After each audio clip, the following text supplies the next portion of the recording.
তো ফাইনালি হারকিপ্টে বন্ধু আজকে আমাদের খাওয়াতে চলেছে। হ্যাঁ, আপনারা ঠিকই শুনেছেন। তো চলো দেখা যাক হারকিপ্টে বন্ধু আজকে আমাদের কি খাওয়ায়। তো আমরা দুই চাষা ধার করা বাইক নিয়ে বেরিয়ে পড়লাম, আর বাকিরা সব আগে পৌঁছে গেছে। আমরা দুজন পেজ পড়ে গেছি, একটু ভয় ভয় লাগছিল, কেননা আমার বন্ধুরা যা খায় আমরা না যেতে জানে খেয়ে না দেয়। এই দেখো তোমাদের সঙ্গে কথা বলতে বলতে আসল জায়গায় পৌঁছে গেছি। এখানে এসে দেখি ভাই ওদের অলরেডি খাওয়া হয়ে গেছে। বিবেক না থাকলে যা হয়, কি করব, একটু রাগই হলো, কিন্তু আবার রাগ করলেও ভাগ পাবো না।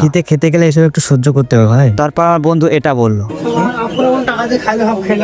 गजब बेइज्जती है। পিড়িতে ভালো মন্দ খেতে গেলে এসব আমার কাছে কোনো ব্যাপারই না। তো দেখা যাক আমার বন্ধু অনেকদিন বাদ আমাদের কি খাওয়ায়। পাড়া ঘুগনি, এত অপমান সহ্য করার পর লাস্ট পর্যন্ত ঘুগনি। আজকে ব্যবসায় লস হয়ে গেল, যাক আপনার টাইম বি আই। এই ঘুগনিটা খাওয়ার পর ঘুগনিটা ভালো ছিল না, তাই চলে গেলাম আর একটা নতুন দোকানে। এখানে এসে দেখি দোকান বন্ধ। দোকান বন্ধ বলা ভুল, দোকান খোলা আছে ঠিকই, কিন্তু আমরা যেটা খাবো সেটাই নাই। আজকে আমাদের কপালটা খুবই ভালো যাচ্ছে, আর আমার বন্ধুর খুবই খারাপ। তো এখানে আধ ঘন্টা মিটিং করার পর ফাইনালি